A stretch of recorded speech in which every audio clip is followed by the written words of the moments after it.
Tanay Dana, sobrang sarap ng buro ng Kapampangan. Sarap. So yun na nga, share ko lang. Alam nyo ba itong luto na to, yung buro, ayan nyo, yung binuro na kanin. Sobrang favorite ko yan. So ganito yan, dati kasi nandidiri ako sa buro. Sabi ko sa sarili ko, never akong kakain ng buro. Kasi nga nakakadiri siya tignan, para siyang kanin baboy. Ganun ang procedure niya. Pero simula nung matikman ko yung buro ng mama ng partner ko, kasi Kapampangan sila, ay grabe, ganito ko na siya kainin, no? Ayan, no? Kita mo yan? Ganun.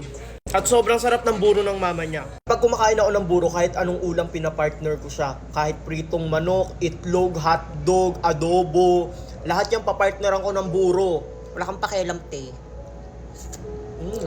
Pero take note, pag hindi yung mama ng partner ko yung nagluto ng buro, hindi ko kinakain. So, andito kasi ako ngayon sa Manila, dito sa May Sogo Hotel. Kasi bukas, nasa E80 kami sa TV5. Dito ako nag-stay kasi ito yung pinakamurang hotel. Kasi mas malakas pa sa boses ko yung music.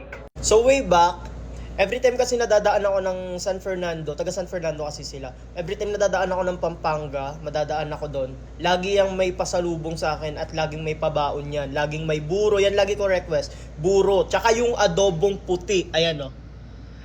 Sa mga hindi nakakaalam, ayan, adobong puti na walang toyo, kaya kulay puti siya. At alam nyo ba, sobrang sarap, promise. Kaya masabi kong the best talaga magluto ang mga Kapampangan. Pero ito talaga yung pinaka hindi ko in-expect na kakainin ko. Yung buro ng Kapampangan. Ayan o, chicken yung gamit ko.